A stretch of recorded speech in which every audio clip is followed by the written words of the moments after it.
दोस्तों अभी तक तो आप सभी लोगों ने सुन ही लिया होगा मनीष कश्यप के मुंह से कि वो जन स्वराज पार्टी अभी ज्वाइन नहीं करने वाले हैं। कुछ मीडिया वाले ये खबर चला रहे थे कि 23 जून को मनीष कश्यप जन स्वराज पार्टी में शामिल होंगे, पर ऐसा कुछ भी बात नहीं है। मनीष कश्यप को खुद पता नहीं है कि हम 23 जून को जन स्वराज पार्टी ज्वाइन करने वाले हैं, लेकिन कुछ नेशनल मीडिया, कुछ यूट्यूबर भाई लोग ये चला दिए, जनता को बता दिए कि 23 जून को मनीष कश्यप जन स्वराज पार्टी ज्वाइन करने वाले हैं। लेकिन मनीष कश्यप ये बातें बोल रहे कि अभी जन स्वराज पार्टी ज्वाइन नहीं करेंगे भाई, लेकिन पार्टी ज्वाइन करना जरूरी है दोस्त, बहुत ही ज्यादा जरूरी है, नहीं तो मनीष कश्यप को खतरा है। खतरा कैसे है आगे आप सभी को बताएंगे, लेकिन वो सबसे पहले बयान दे हैं वो आप सभी को सुना देना चाहते हैं। सुन लीजिए, वो जन स्वराज पार्टी में शामिल अभी होंगे या फिर नहीं होंगे, सुनिए। 100% तय होगा और उसके बाद से मैं बता नहीं, अभी तय नहीं है। तो ये खबर जो चल रहा है, उस किसके तरफ से खबर चल रहा है? 23 तारीख वाला।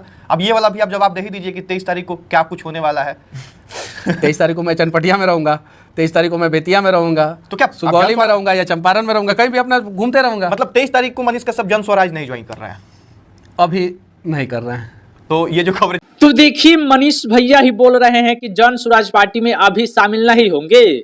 मनीष कश्यप ने यह ऐलान नहीं किया था कि हम 23 जून को जन स्वराज पार्टी में शामिल होंगे, बल्कि मीडिया अपने मन से, यूट्यूबर भाई अपने मन से ये खबर चला रहे थे कि मनीष कश्यप 23 जून को जन स्वराज पार्टी ज्वाइन करने वाले हैं। मनीष कश्यप ने बता दिया कि हमको खुद मालूम नहीं था, का यूट्यूबर सब चला रहा था कि जन स्वराज 23 जून को ज्वाइन कर रहे हैं, खुद इनको मालूम नहीं है, यूट्यूबर सब चला दिया। हम भी बिहार तक वाले को देखे तो हम फेंक दिए कि चलो भैया 23 जून को ज्वाइन कर रहे हैं। और दोस्त ज्वाइन करना जरूरी है, क्योंकि जब तक कोई पॉलिटिकल पार्टी से नहीं जुड़ेंगे इनके ऊपर खतरा मंडराता रहेगा। खतरा कैसा है? जेल जाने का खतरा है। देखिए भैया, एक बात आपसे लोग मान लीजिए, नेता बनने के लिए कोई किसी भी हद तक जा सकता है, और मनीष कश्यप भी क्या कर रहे हैं? बीजेपी का विरोध कर रहे हैं। बीजेपी की सरकार अगर नहीं बनती है तो पूरा आग बबूला, जैसे खुला सांठ नहीं होता है, जैसे लाल कपड़ा दिखाते ही पूरा आग बबूला होके आता है, इन लोगों को लाल कपड़ा भी नहीं दिखाएंगे तो उससे कई गुना तेज खूंखार रूप लेके आएंगे मनीष कश्यप के सामने, और मनीष कश्यप को दबाने का प्रयास करेंगे। चुनाव के समय में अगर मनीष कश्यप किसी पार्टी से ज्वाइन नहीं होते हैं या फिर बीजेपी का विरोध करते रहते हैं तो उनको जेल जाने से कोई माई का लाल नहीं रोक सकता है, कोई माई का लाल नहीं रोक सकता है, अगर वो किसी पॉलिटिकल पार्टी में शामिल नहीं हुए तो। अगर मनीष कश्यप कोई पार्टी में शामिल नहीं होते हैं और बीजेपी का विरोध नहीं करते हैं तो आसानी से वो आराम से बैठ के वीडियो देखेंगे, वीडियो बनाएंगे, इसके अलावा कुछ नहीं करेंगे, उनको जेल भी नहीं जाना पड़ेगा। लेकिन अगर उनको चुनाव लड़ना है, बीजेपी के खिलाफ बोलना है, बीजेपी के गलत कामों को दिखाना है, तो उनको किसी पॉलिटिकल पार्टी से जुड़ना ही है। ये बात मान लीजिए कि नेता बनने के लिए कोई किसी भी हद तक जा सकता है, और किसी आप नेता के विरोध करिएगा वो बर्दाश्त करेगा, कोई बर्दाश्त नहीं करेगा, वो आपको फंसाने के लिए हर एक काम करेगा। और मनीष कश्यप को पड़े 1-2 केस दर्ज नहीं है कि तुरंत बेल मिल जाएगा, पूरे 22 FIR दर्ज कराया गया है। आप सभी लोगों को मालूम होगा एक घटना के लिए 12 FIR दर्ज कराया गया था। क्या 12 FIR दर्ज बनता था? नहीं बनता था, सिर्फ 1 या 2 FIR, वो भी बनता नहीं था, पर जानबूझ के इन लोगों ने कराया। चलिए अगर आप लोगों का मर्जी था तो 2 FIR कर लेते, 12 FIR करने की क्या जरूरत थी?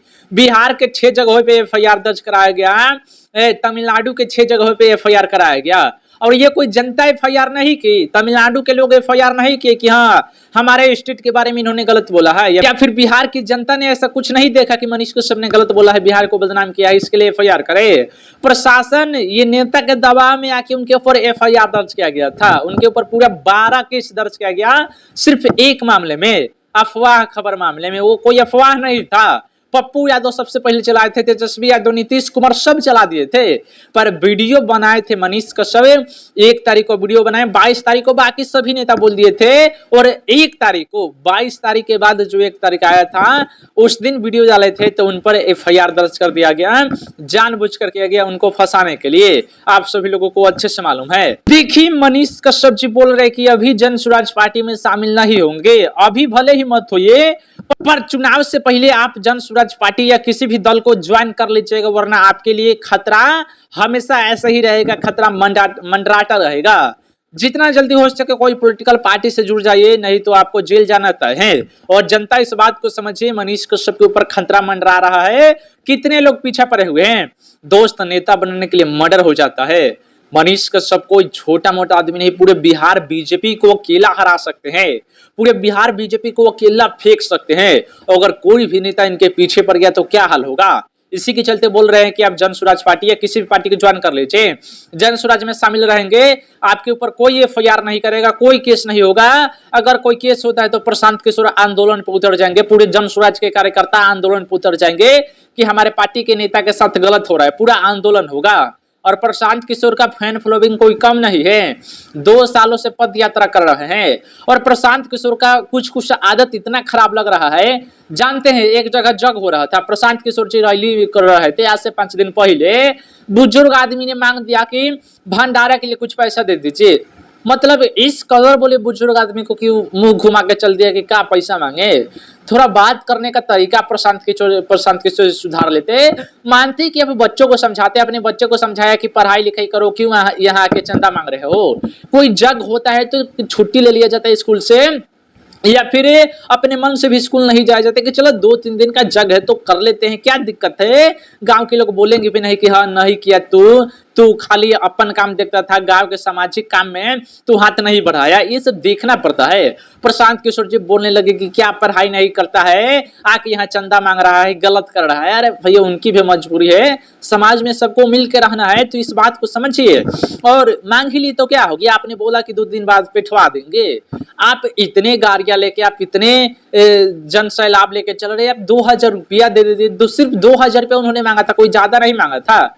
2000 रुपया वहीं पे दे देते तो क्या होता। बोले कि आप हाँ 2 दिन में भिजवा देंगे, हम अपने आदमी से भिजवा देंगे। एक तरीका सुधारिए, थोड़ा बहुत ये गलत हो रहा है। मानते हैं कि आप बिहार का उम्मीद है, पर थोड़ा अच्छा भी ध्यान दीजिए। आपका जो एक मुद्दा था उन्होंने नीतीश कुमार ने तो खत्म ही कर दिया। प्रशांत किशोर जी का मुद्दा था कि अगर हमारी सरकार बनती है तो हम वृद्धा पेंशन को बढ़ा देंगे। नीतीश कुमार ने गच्चा दिखा दिया सबको। तेजस्वी यादव का भी यही कहना था कि हम वृद्धा पेंशन को बढ़ाएंगे, हम करेंगे। नीतीश कुमार को कम थोड़ी समझिएगा भैया, यही 15 साल से राज कर रहे, 20 साल से राज कर रहे हैं। राजनीति वो भी करते हैं, और बीजेपी वाला काहेला सब सोचल है, सब राजनीति क्या ना कर रहा है, कुछ काम तो कर नहीं रहा है, सिर्फ जुमलाबाजी झूठाबाजी सब कर रहा है, बिहार की जनता को मूर्ख बना रहा है। दोस्त ऐसे जन स्वराज बिहार की एक अच्छी पार्टी है, बिहार का विकास देखना चाहती है। हमें फैक्ट्रियां नहीं चाहिए प्रशांत किशोर जी और ना ही नीतीश कुमार जी। बिहार को विकास के रास्ते पे लाइए, जीडीपी के मामले में आगे लाइए, लॉ एंड ऑर्डर को संभालिए। फैक्ट्रियां नहीं चाहिए, फैक्ट्रियां लगा देने से गरीबी मिट जाएगा। हम लोगों को मूर्ख समझते हैं। फैक्ट्रियां लगा देने से अगर गरीबी मिट जाता है तो दूसरे देश में इतना गरीबी नहीं रहता। आप सभी लोग पहले बिहार का हालात देखिए, फैक्ट्री लगाने से कुछ नहीं होगा। हाईवे बनवाइए, ब्रिज बनवाइए, बड़े बड़े कामें करवाइए, तब जाके विकास कहा जाता है। फैक्ट्रियां लगा देने से कोई अमीर नहीं बन जाएगा, गरीब गरीब रह जाएगा। बस जितना मिलता था बाहर में उससे 2 गुना ज्यादा मिलेगा, 2 गुना कम मिलेगा, बस काम हो तो वही करना है, इससे बिहार अमीर हो जाएगा। ये सब बात मत करिए, फैक्ट्री लगाने की कोई बात नहीं होगा, सिर्फ विकास की बातें होना चाहिए। Mega food park, textile park, ये बड़े बड़े इंडस्ट्रियां बिहार में आना चाहिए। दोस्त अपनी राय बताइएगा कमेंट बॉक्स में, चैनल पे नए होंगे सब्सक्राइब करिएगा। जय हिंद।